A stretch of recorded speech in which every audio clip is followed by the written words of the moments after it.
I tried to soften it. I just mean, I needed some space, I said. We were fighting a lot. It was better for everyone. He scoffed.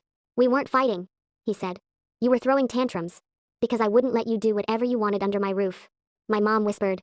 Not now, please. It's Christmas. He ignored her. You want to know the truth? He said to the table. She didn't move out. She ran away because someone finally told her no. Heat crawled up my neck. Every relative's eyes were suddenly on me. I could have stayed quiet. That's what I always used to do. But months of therapy, late night crying, and rebuilding myself had changed something in me. I looked him in the eye and said, no. I left because being here felt like walking on eggshells. Because you treated me like a problem, not a person. Because every time I had a boundary, you made me the bad guy. You could have heard a snowflake hit the floor. His face turned red. Get out, he said. My mom gasped. She just got here, she started. He held up a hand. I said get out, he repeated. I'm not having you disrespect me in my own house on Christmas. I stood up, hands shaking. You invited me here, I said. I came to make peace. That's not what you came for, he snapped. You came to stir things up so you can go back to your friends. And talk about how horrible your family is. You want to leave? Leave. But don't come back. My little brother started crying. My sister grabbed my arm and whispered, please don't go. I looked at them. Looked at my mom.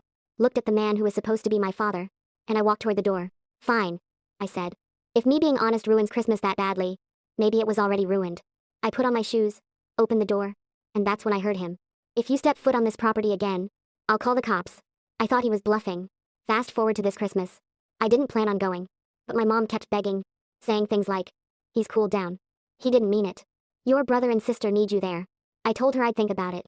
On Christmas Day, I drove over with my heart pounding, telling myself I'd park outside, peek in the window, and if things felt weird, I'd just leave gifts on the porch and go. I barely made it to the driveway. Before I could even knock, 2 police cars pulled up behind me. One of the officers walked over and said my full name. We got a call from the homeowner, he said.